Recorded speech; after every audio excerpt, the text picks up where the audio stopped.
This is the Bible Book Club. And we're in the book of Joshua. Welcome to the club. If you've just found us for the first time, welcome to the Bible Book Club and Season 6. We are in the book of Joshua. Now, if you've been with us since the beginning of Genesis, thank you for being on this journey. We call this the Bible Book Club because the Bible is the #1 selling book of all time. And what does that mean? It means it has to be read and it's fascinating to discuss, but therein lies the problem. A lot of us really don't have time to do all of that. What if all you had to do is listen? We make that possible for you here on the Bible Book Club. We read and discuss, and all you have to do is download and listen. We don't skip one word of this fabulous book. And the last thing I want to explain, as we discuss, we occasionally point out these things that we call Bible benders. So I'm going to explain what that is if you're new here. The Bible is one of those books that teaches you something every single time you read it, something new. Sometimes we trip over information, and that is a mind bender. Well, we on the Bible Book Club, we call that a Bible bender. It's information that makes you realize that this book is about God's plan for us, and it was divinely directed. A Bible bender for me may be different than a Bible bender for you, or for Susan, or for Buck, our editor, or for Haley, our producer. But it is our hope that by listening, you will learn something that you never knew before. And the more you learn, the more you grow in your faith. Okay, the book of Joshua. This is kind of exciting for us because, we spent 5 seasons in the Torah, and we are leaving that behind. We're entering a new section. So how does Joshua fit into history and the Bible?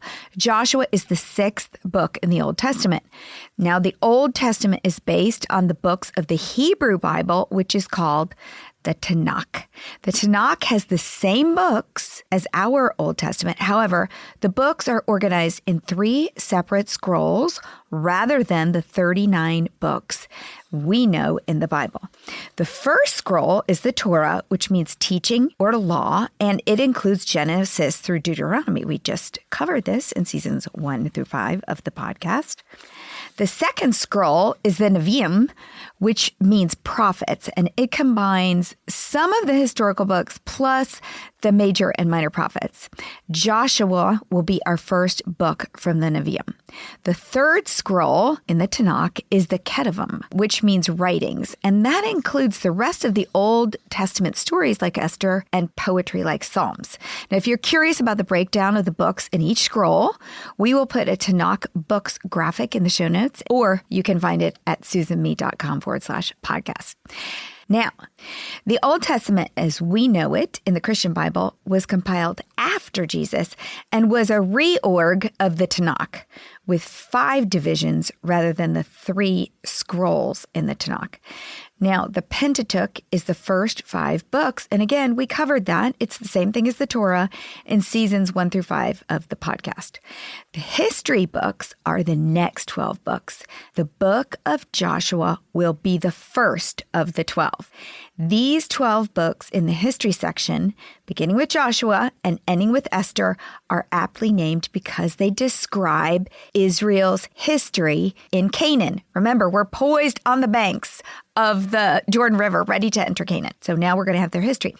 Next, after the history books, there are 5 poetry books, there are 5 major prophet books, and there are 12 minor prophet books. That's 39 in total. All right, the Christian Old Testament books graphic will also be in the show notes, or at susanme.com/podcast. You can download that and really get all this in your head. All right, let's talk about the author of Joshua. Well, according to Jewish tradition, Joshua wrote the entire book except for the passage about his funeral, just like with Moses, just how we ended Deuteronomy. Obviously, he couldn't write his own funeral. All right, here's what we know about Joshua, the man. In Exodus 17, if you've been with us on the podcast for the last 5 seasons, let me go back to Exodus 17. Joshua makes his first appearance in the Bible, where as a young aide to Moses, he wins his first battle against the Amalekites. Then in Exodus 24, we learn that Joshua must have become more than just an aide to Moses, because Joshua accompanied Moses up Mount Sinai while the Israelites below rebelled in the golden calf incident. So he was kind of protected from that incident because he was up with Moses, not all the way at the top. Moses kind of told him to wait, like halfway up, wait here. Joshua, so faithful, the guy didn't move, and we know Moses was up there for a while. All right, in Exodus 32, Joshua speaks for the very first time, revealing his natural bent as a military man. When he and Moses descend from Mount Sinai and hear the raucous noise from the calf-worshipping Israelites, Joshua says, "There is a sound of war in the camp." Well, we know it wasn't war.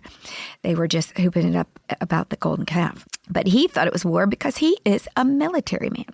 In Exodus 33, we learn that the man Joshua is diligent and determined. Because while Moses goes back and forth between the tent of meeting, talking to God each time he goes, it seems that Joshua was asked to never leave the tent. Perhaps because it was his task to guard it. We don't know, but it always says Joshua stayed behind. In Numbers 11, we learn that the man is loyal to Moses when he protests two men prophesying to protect Moses' leadership. In Numbers 13, it is recorded that his name, Joshua, was originally Hoshea. But before Moses sent out the 12 spies to explore the Promised Land, Moses renamed him, and only him, not Caleb or anybody else.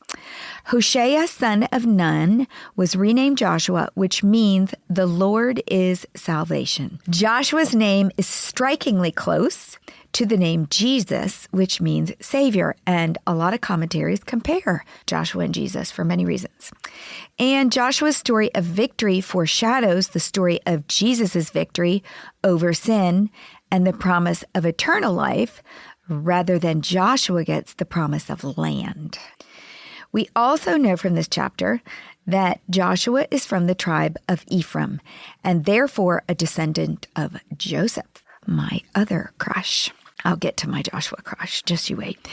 In Numbers 14, we learn that from the generation God saved from Egypt, only Joshua and Caleb would survive the 40 years of wandering because they faithfully believe God would give them victory over the Canaanites when the other 10 spies sent into the land chickened out. Clearly, at this point, Moses is aware that this man is his succession plan. And in Numbers 27, God makes his choice of Joshua clear when he commands Moses in verse 18. So the Lord said to Moses, "Take Joshua, son of Nun, a man in whom is the spirit of leadership, and lay your hand on him. Have him stand before Eleazar the priest and the entire assembly, and commission him in their presence. Give him some of your authority, so the whole Israelite community will obey him. He is to stand before Eleazar the priest, who will obtain decisions for him by inquiring of the Urim before the Lord. At his command, he and the entire community of the Israelites will go out, and at his command, they will come in." Moses did as the Lord commanded him. Now, the NIV version of the Bible adds the word leadership in the verse that Heather read where it said, "Take Joshua, son of Nun, a man in whom is the spirit of leadership." So other versions usually just say, "in whom is the spirit." The Hebrew word used for spirit was ruach, which means breath, wind, or spirit. The word is first used in Genesis 1, verse 2. Now the earth was formless and empty. Darkness was over the surface of the deep, and the Spirit of God was hovering over the waters. So again, the same word, ruach, is used for both. So what we can learn from the use of this word is that, like Moses, the Holy Spirit was with Joshua, and the man was inspired.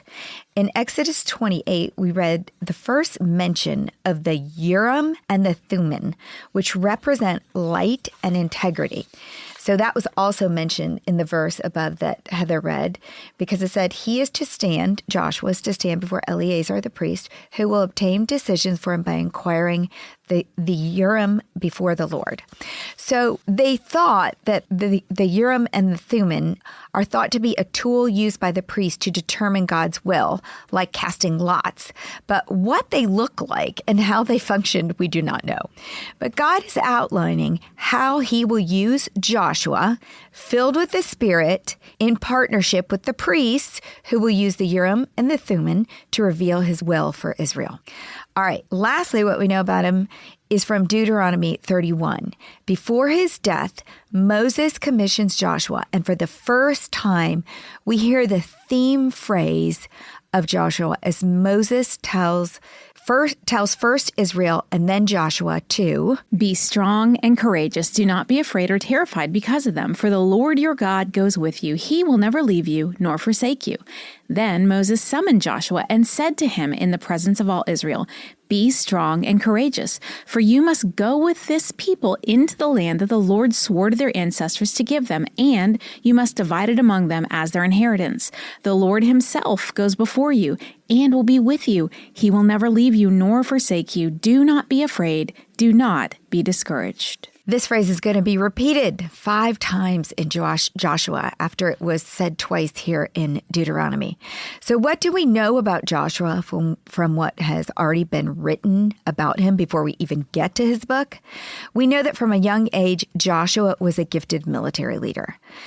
We know that Joshua was wise, discerning, and had faith in God, for only he and Caleb saw the truth about conquering Canaan. Only they believed in the promise. We also know that Moses trusted him to lead the Israelites and to protect the tent of meeting. We know that Joshua was protective of and devoted to Moses, God's leader. Lastly, we learn that he was filled with the Spirit. What we haven't yet learned, but will in the episodes to come, is that Joshua is by most counts considered one of the top 10 leaders in the Bible. He is in that leadership hall of fame with Abraham, Joseph, Moses, David, Nehemiah, Isaiah, Daniel, Peter, and Paul. However, he did not make it into the Hebrews 11 Hall of Fame, which I reference often on the podcast, which seriously disappoints me because I have a bit of a crush on Joshua. Yes, I confess it. I am sure that although it never mentions his looks in the entire Bible, in my mind, he looks like Henry Cavill. Oh, I don't even know who that is. Well, you need to get with it because the guy is so cute. And to me, I don't know. It's stuck in my head. I don't always get a picture. I don't really have a picture of what Moses says. Of course, everybody pictures him with a long beard and kind of skinny old man. I don't know, but for me, Joshua he's just got to be cute.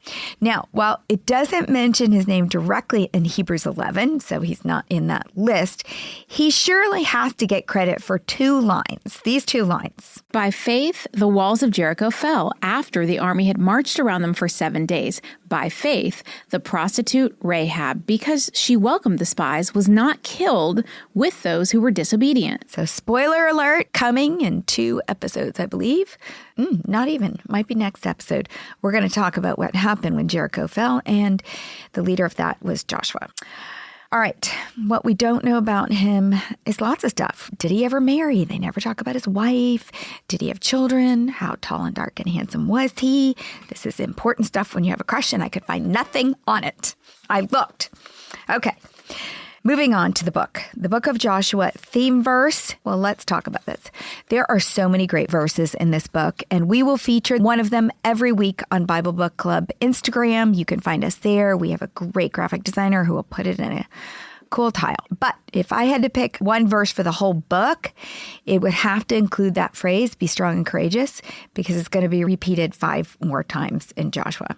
So the theme verse for the whole book and for this week is Joshua 1:9. The Lord said to Joshua, have I not commanded you, be strong and courageous. Do not be afraid. Do not be discouraged, for the Lord your God will be with you wherever you go. And I love that last part. He doesn't always say that last part, but for the Lord your God will be with you wherever you go. All right, the theme or purpose of this book. The book of Joshua is the story of how Joshua led the Israelites to conquer the Canaanites and settle in the land God had promised to Abraham. Super simple compared to what the story of some of our past books are, but that's what we're going to cover in this book. It's a story about a promise-keeping God, a purpose-driven leader, and a victory for the people that was 440 years in the making. 400 years in Egypt as slaves and 40 years in the desert. And now they have finally arrived because this is the beginning of their life in Canaan, the promised land. Now, if the Old Testament ended here at the end of Joshua, it would be a happy ending. But remember, Joshua is only the first of 12 historical books. The reason it would be happy is because God fulfilled his part of the covenant and gave the land he had promised to Israel. The reason it's not a happy ending, however, is because the people failed to keep their part of the covenant. And we're going to read about that in Judges after Joshua. They did not obey and they were not faithful. From the start, they stopped short of possessing the land completely, allowing some Canaanites to remain. And the Canaanite people became a tempting influence on Israel, leading them down a commandment-breaking path. The Promised Land victory celebrated in the book of Joshua will be followed by over 1,400 years of fickle faithfulness as we march through the rest of the Old Testament. The result will be what God had also promised: exile and an ongoing battle to return to the Promised Land because of their unfaithfulness. Okay, the time period. The book of Joshua spans about 25 years. Not very many compared to Moses. Starting after the death of Moses around 1406 BC, before the invasion began. The occupation of Canaan took about 7 years, and Joshua's final words and death came almost 20 years later. All right, here is our setup. The book begins with the nation of Israel camped near the banks of the Jordan River. Across the river in front of them is a highly developed land made of well-fortified city-states that could, when necessary, ally against them, the Israelites. Archaeological evidence reveals that the Canaanites had a high degree of civilization, and with it, a dark, destructive spirituality. They worshipped more than 100 gods, including the fertility gods Baal and Asherah, through child sacrifice and sexual ceremonies. Up until this point, the nation of Israel has followed one man, Moses, for 40 years. They have been delivered by God from slavery in Egypt, disciplined in the wilderness, and brought to the land he promised their ancestors, Abraham, Isaac, and Jacob. But now Moses is dead, and Joshua must lead the people in the conquest and settlement of the Promised Land. For the generation of Israelites standing on the brink of the Promised Land, Moses and the wilderness is all they know.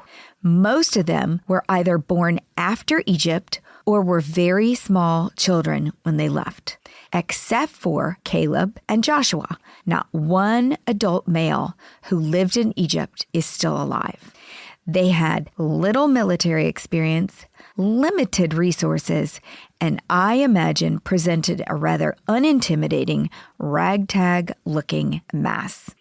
But they have a secret ally. Actually, not so great a secret by this point, because people had heard about the Red Sea, we're going to hear. Rahab the prostitute had heard about the crossing of the Red Sea, so not that much of a secret. This ally was greater than any ally the world had ever known, because their ally was God. Now note, Israel will often forget that they have God as an ally. Well, don't we all? Sometimes forget that. Certainly, they did in Exodus season 2, and they will continue to in Old Testament books to come. I often want to roll my eyes at their repetitive stupidity. Yet how often do I forget I have an ally in God, a secret weapon in the Holy Spirit? All the time. All the time. I'm often worrying, not praying, complaining, fearful, retreating, or forging ahead with my own plans rather than seeking God's plan. In short, I could easily be an Old Testament Israelite of the worst kind. Another interesting thing about the book of Joshua is that it is the beginning of the historical books, but it is the end of an age for Israel, because after Moses and Joshua die, there will be no commissioned leader, no passing of the baton for the whole nation. Like Moses clearly had a baton passed to Joshua, and that's going to come to an end. Israel moves into an age and the book of Judges when God will periodically raise different leaders to deliver Israel from her enemies, but nobody who takes full control and gets to talk to God like Moses and Joshua did. Well, this is one of the reasons that I love studying the Bible with you, Susan, because doing that review of Joshua, that when he was with Moses in the last two books that we just read, right? But it was easy to miss it because he was a supporting character, not the main character. We were so focused on Moses and all the things that the Israelites were doing to thwart the plans. And I think that's a really good setup into what's about to occur in this action-packed book. Now we know Joshua the man. We know who he really, really was when you string it together like that. That's quite a resume. Yeah.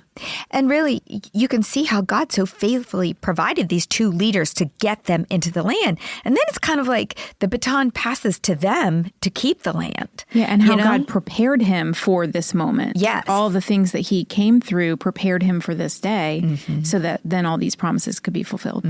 And then they dropped the baton, the Israelites did. All right, let's begin. Joshua takes the lead. Chapter 1. After the death of Moses, the servant of the Lord said to Joshua, son of Nun, Moses' aide, Moses, my servant, is dead. Now then, you and all these people get ready to cross the Jordan River into the land I'm about to give to them, to the Israelites. I will give you every place where you set your foot, as I promised Moses. Your territory will extend from the desert to Lebanon and from the great river, the Euphrates, all the Hittite country to the Mediterranean Sea in the west. No one will be able to stand against you all the days of your life. As I was with Moses, so I will be with you. I will never leave you nor forsake you.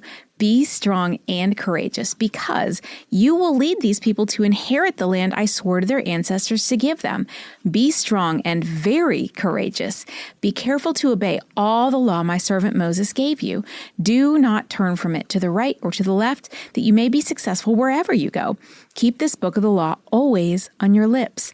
Meditate on it day and night, so that you may be careful to do everything written in it.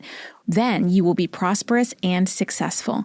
Have I not commanded you? Be strong and courageous. Do not be afraid. Do not be discouraged, for the Lord your God will be with you wherever you go. Okay, a lot of pumping up there. We have 3 back-to-back be strong and courageous statements that are all connected to God's covenant with the nation of Israel. Let me explain.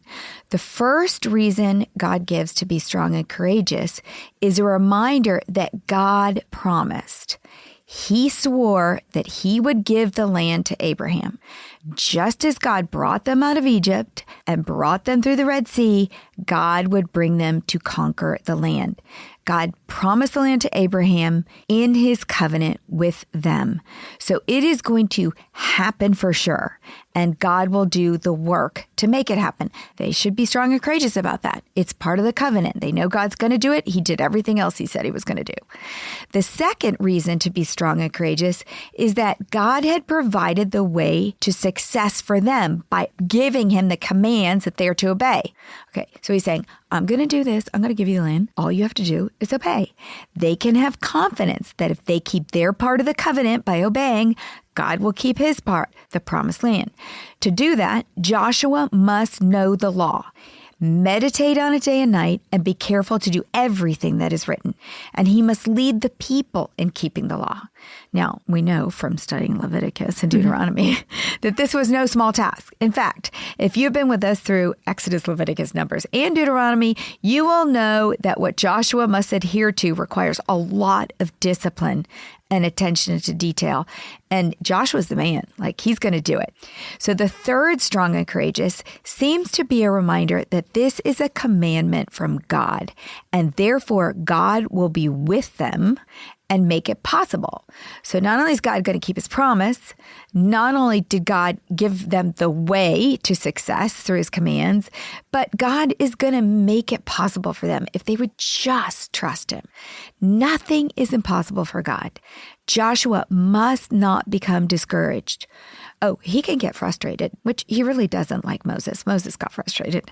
But he must not become discouraged that God cannot do what he has said he could, because God can. God can give Joshua victory over the giants of Canaan.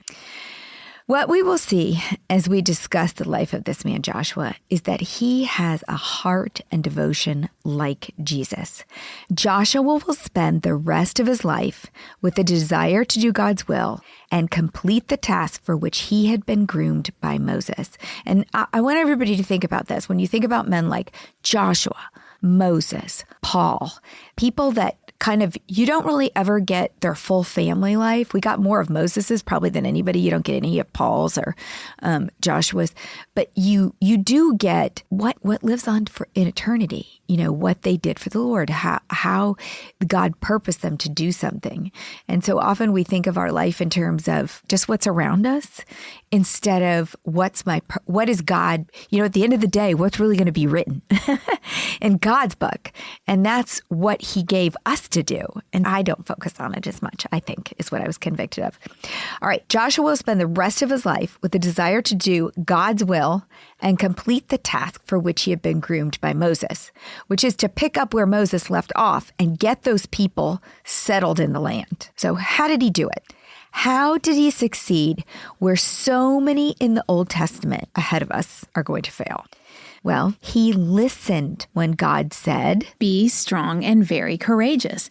Be careful to obey all the law my servant Moses gave you. Do not turn from it to the right or the left, that you may be successful wherever you go. Keep this book of the law always on your lips. Meditate on it day and night, so that you may be careful to do everything written in it. Then you will be prosperous and successful." Those are the words that we've already read that Joshua listened to, and he never forgot.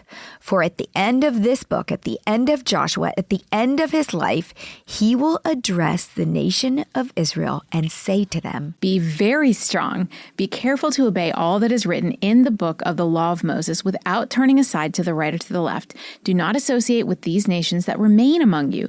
Do not invoke the names of their gods or swear by them.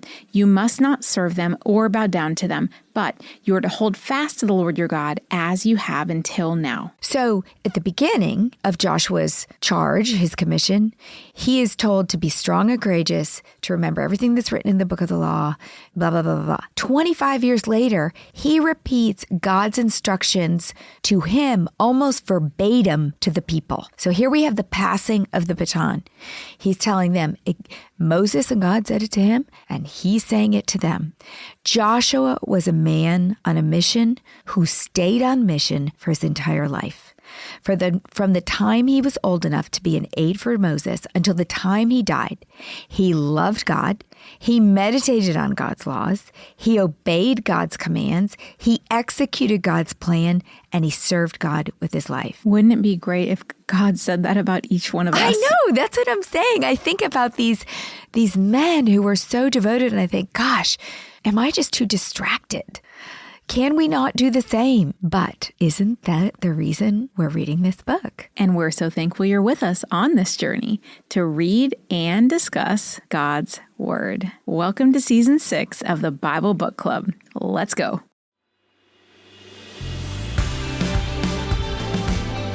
What's a club without friends? If you're enjoying the Bible Book Club, why don't you share it? And then you can say, "Welcome to the club." New episodes drop every Monday, and get all episodes now on Amazon Music. As always, head over to susanme.com/Bible Book Club for show notes from today's episode. Bible Book Club is hosted by Susan Merrill and Heather Rubio, edited by Buck Buchanan, produced by Haley Mawat.